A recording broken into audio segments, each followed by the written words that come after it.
I used to believe that the worst thing a parent could do was leave. I was wrong.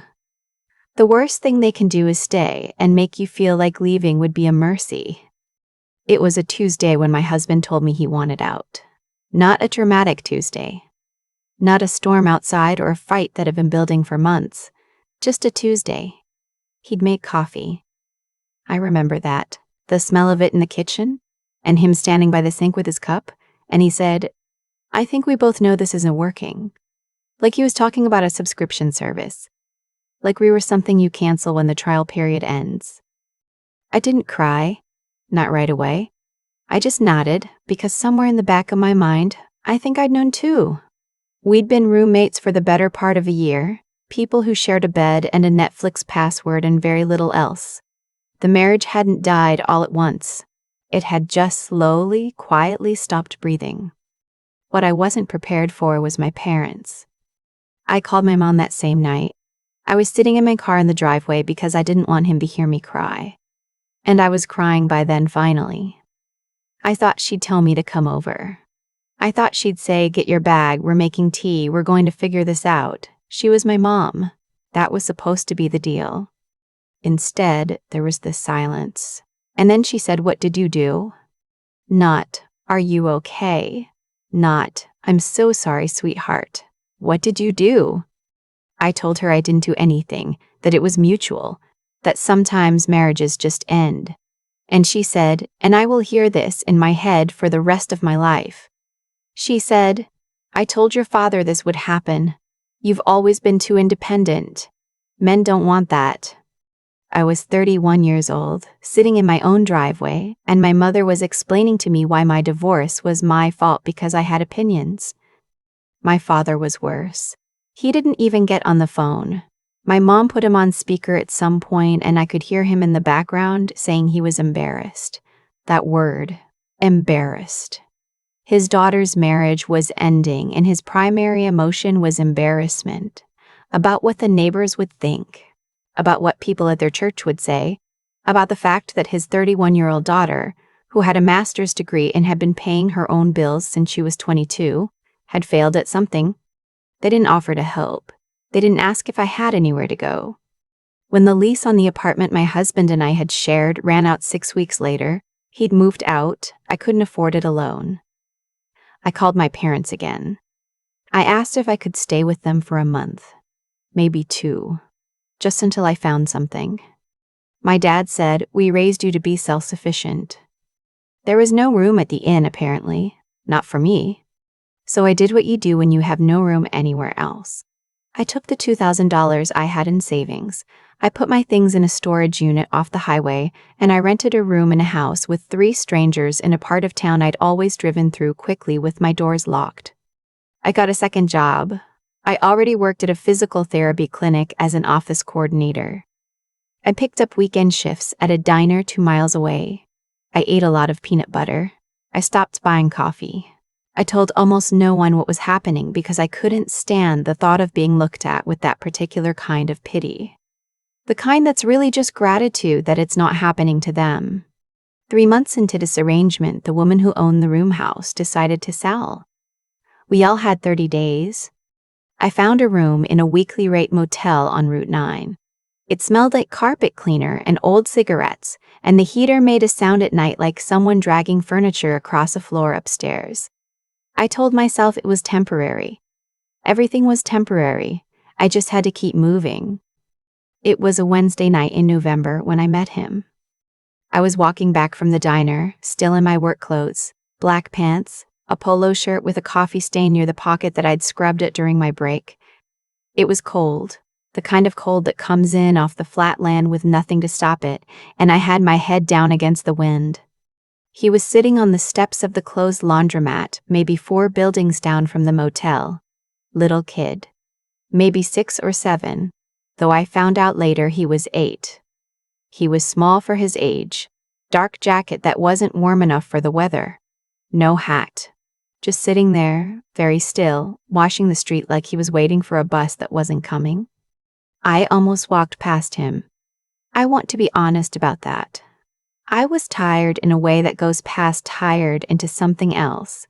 something more like empty, and my first thought was that there must be a parent somewhere nearby, maybe in the laundromat, maybe in one of the shops. But the laundromat was dark. The shops were closed. I stopped.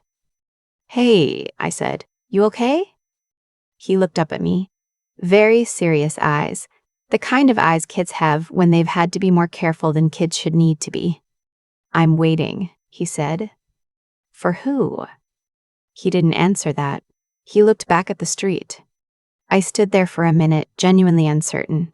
There's a calculation you do in these moments, the one where you weigh what you should do against what's safe. What's your business? What's your business? What could go wrong? I'd been raised to be cautious. I'd been told plenty of times that getting involved in things that aren't your problem has a way of becoming your problem. But he was 8 years old and it was 40 degrees and he wasn't wearing a hat. "Are you hungry?" I asked. He thought about it. Then, yes. I took him to the diner. It was the only place I knew for certain would still be open and where I had some standing to just walk in off the clock. Patrice, the overnight manager, raised her eyebrows when she saw me come back in 2 hours after I'd left with a child. But she didn't say anything. She brought him a grilled cheese and fries without being asked. That's the kind of person Patrice was. He told me his name was Oliver. He ate the grilled cheese in a way that told me he'd been hungry for longer than just tonight. I asked him where his parents were and he got very quiet. He said his dad worked a lot. He said sometimes he was hard to find. I asked if he had a phone number for his dad. He shook his head. I asked if he knew his address. He looked down at his plate and said he used to. That word, used to, sat in my chest like a stone. I didn't know what the right thing was. I still don't know completely if what I did was right. But it was November and 40 degrees, and he was 8, and I had a room with 2 beds. Well, 1 bed and a cot the motel had provided at my request. And I had peanut butter and crackers and a working heater, even if it sounded like a furniture-moving ghost.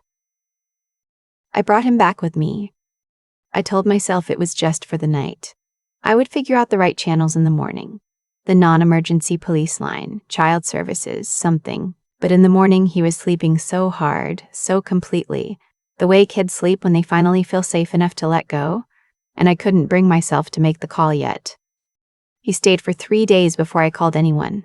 Before you judge that, I did try. The non-emergency line put me on hold twice and disconnected me. The child services number gave me an automated menu that eventually circled back to the beginning. I wasn't trying to hide him. I was trying to navigate a system that is not built for people who want to do the right thing quickly and efficiently. On day 3, I reached a social worker who asked a lot of questions and told me someone would come by within 72 hours and that I should keep the child in a stable environment in the meantime. I said that was what I was doing. In those first days, Oliver didn't talk much. He watched cartoons on my laptop. He asked if he could help fold laundry, which was strange and a little heartbreaking, and I let him. He lined up my shoes by the door one afternoon, very precisely, smallest to largest, and when I noticed he said, "I used to do that at home." I didn't ask whose home. On the 4th night, he had a nightmare. I heard him crying in the dark, and I went over to the cot and sat on the edge of it, and I didn't know what to say, so I just put my hand on his back and said, "You're okay. You're okay, you're okay. You're okay. You're okay." In the morning, he said, "You're nice." I said, "I try to be." He said, "My dad is nice too, he just gets lost sometimes." I didn't know what that meant. I let it sit. Weeks passed. I know that sounds strange. How do weeks pass when a child is sleeping on a cot in your motel room? But the social worker follow-up was slow and then rescheduled and then slow again. I kept calling. I kept getting told to maintain stability. I kept doing what I was doing. I registered Oliver at the elementary school 3 blocks from the motel as his temporary guardian, which required a form and a conversation with the vice principal who looked at me with the same expression Patrice had, that raised eyebrow suspension of judgment. And he started going to school and doing homework at the motel's small breakfast table and asking me questions about math that I mostly could answer. He called me by my name, June, which I'd told him in the first 20 minutes. But around week 5, he started sometimes trailing off at the end of a sentence and saying, "Right, June," in a way that sounded like he was checking that I was still there, that I hadn't left. I hadn't left. What I noticed, though, what started to clarify slowly, was that Oliver knew things. Not in the way kids know things because their parents explained them, in a different way. He talked about airports the way some kids talk about McDonald's, like they were just a regular part of movement. He mentioned once that his dad had an assistant whose name he couldn't remember, but she was always changing. He said once that his dad's car had a driver, and when I asked what he meant, he said, like someone who drives it for you and then went back to his homework. I didn't add these things up right away. I was tired. I was working 2 jobs. I was navigating child services and the school and the motel front desk and my own slowly rebuilding financial picture. I didn't have the bandwidth to be curious. Then one night, I was helping Oliver with a reading assignment. The kids had to write a short paragraph about what their parent did for work. He chewed his pencil for a long time and then wrote, very slowly, "My dad builds things. Not like houses, big things. He says he fixes problems for companies." I read it and said it sounded like his dad was an important person. Oliver nodded. He said, "He has a lot of buildings with his name on them." I looked at him. He said, "Is that weird?" I said I wasn't sure. He said, "His last name is Whitmore, like on the buildings." Whitmore. I knew that name. Everybody in this part of the country knew that name. Whitmore Capital. Whitmore Development. There had been a Whitmore Center just built downtown. I'd walked past the construction for 2 years, seen the renders on the construction boards. The man behind it was in the business section of the paper roughly every few months. I'd read an article about him just last spring, sitting in the break room at the clinic, half paying attention. Private equity. Real estate. Some kind of acquisition that everyone in finance apparently considered significant. I sat very still for a moment. I said, "Oliver, is your dad's first name Richard?" He looked at me with those serious eyes and said, "How do you know that?" I said I'd seen his name somewhere. He said, "Everybody knows my dad." And then, quietly, almost to himself, "That's kind of the problem." I made Oliver brush his teeth and go to sleep, and then I sat at the breakfast table in the dark for a long time, thinking. The next morning, I called the social worker and said I had a possible lead on the child's father. She said she'd look into it. I said I thought she should look into it today. She said she'd do what she could. I said his name might be Richard Whitmore. There was a pause on the line. She said she'd call me back. She called back in 40 minutes, which was faster than anything in this process had ever moved. "Yes," she said. There was a missing persons report for a minor matching Oliver's description filed 2 months ago. The father had been searching. There had been a custody situation. Oliver's mother had taken him and then, this part got complicated. There had been a series of events that the social worker summarized quickly and carefully, and the upshot was that Oliver had ended up alone when he shouldn't have been, and his father had been looking for him. And somehow through some gap in the system that nobody seemed to fully understand, he hadn't been found yet. They arranged a meeting.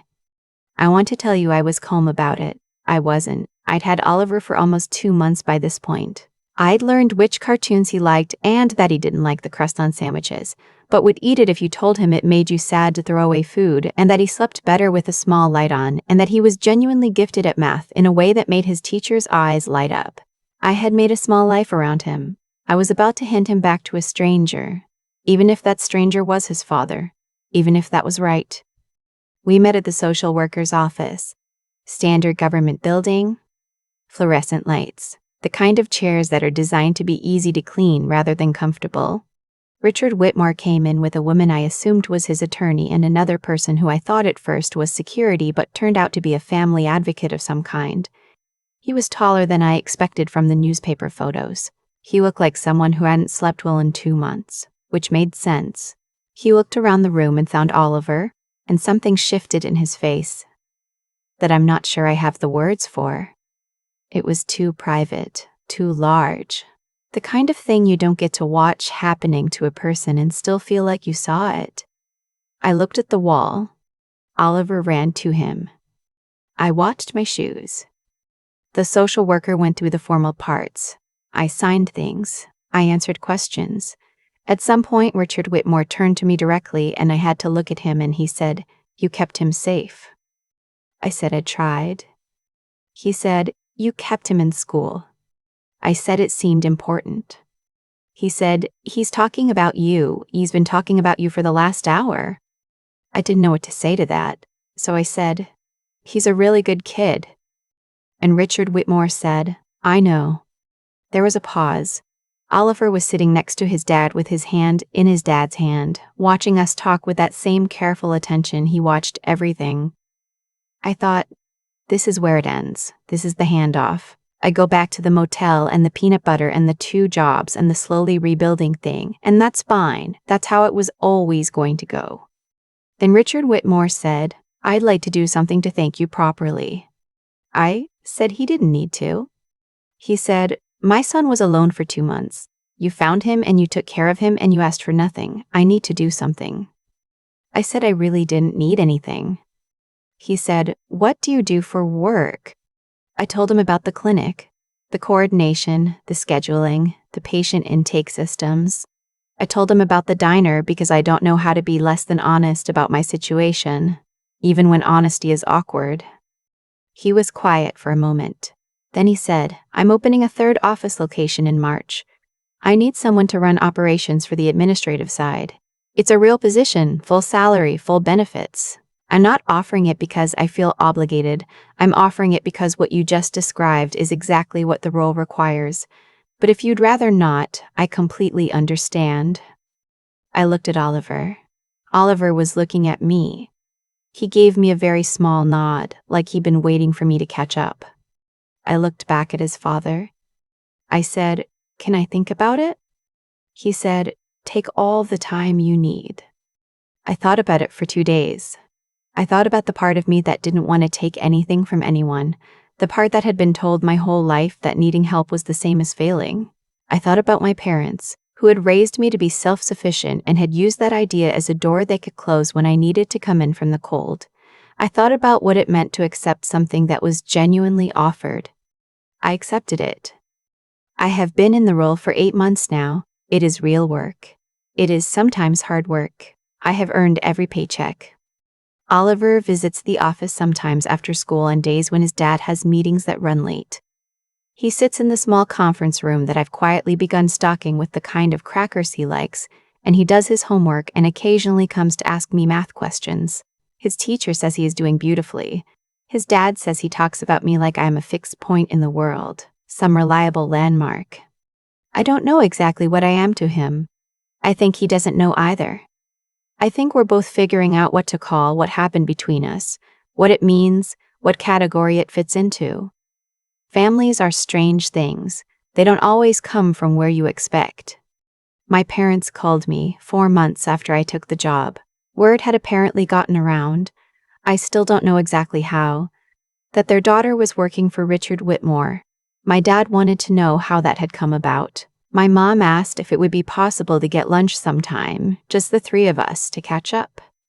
I thought about the driveway. I thought about the word embarrassed. I thought about the room at the inn they didn't have for me. I told her I'd have to check my schedule. I haven't checked my schedule. Oliver drew a picture last week and gave it to me without saying anything about it. 2 people, one tall and one small, standing in front of a building with a yellow door.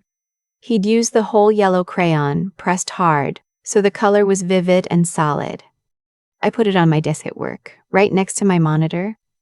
Some things you don't have a word for. You just make room for them and let them be what they are. I think about the night I almost walked past Oliver a lot. It was cold, I was exhausted, and every reasonable instinct I had said, "Keep moving. This isn't your problem." What stopped me wasn't bravery. It wasn't some deep moral conviction I've been carrying around my whole life. It was just, he wasn't wearing a hat. That's it. That one small, ordinary detail. I've spent a lot of time thinking about what that means. About how the things that change your life rarely arrive with any kind of announcement. They look like a Tuesday, They look like a Tuesday. They look like a kid on some steps outside a closed laundromat. They look like the decision to stop, ask one question, and stay long enough to hear the answer. What I know now, that I didn't know then, is that character isn't something you perform when the stakes are high and everyone is watching. It's what you do when you're already running on empty and there's no audience and no reward on the table. I was 2 jobs, a motel room, and a broken marriage deep into one of the worst years of my life when I found Oliver. I had nothing to give. And I gave it anyway. Not because I'm exceptional, because it was the right thing, and I could see it clearly enough not to talk myself out of it. That clarity, the ability to look at a situation and know what it requires of you, even when it's inconvenient, even when you're tired. I think that's something you build slowly. Every time you make the harder call, every time you tell the truth when a lie would be easier, every time you don't take the shortcut, you're not just doing the right thing in that moment, you're becoming the kind of person who does the right thing. It compounds. And the persistence, getting through those 2 months, the bureaucratic maze of child services, the social worker voicemails, the second job, the motel heater that sounded like a haunting. That wasn't heroic either. I just kept putting one foot in front of the other because stopping wasn't a real option. Oliver needed stability and I was what he had. So I showed up. Every day I showed up. That's all resilience actually is, most of the time. Not strength, just continuity. My parents told me my whole life that needing help meant failing. They called it self-sufficiency. What it actually was, I understand now, is fear. Fear of being seen as less than. Fear of what people at church would say. Fear dressed up as a value. And ironically, the thing that failed me, the divorce, the eviction, the motel room, was what forced me to find out what I was actually made of. Without that year, I never find Oliver. I never learn how much I'm capable of carrying. I never end up in a job I'm genuinely good at, working for a man who recognized competence when he saw it because he was looking for it rather than judging me for what I'd been through. What my parents gave Oliver's father, and what I couldn't have manufactured, was proof. 2 months of daily proof that I was someone who could be trusted with something precious. You can't fake that. And you can't buy it. You can only earn it, quietly, when nobody's watching.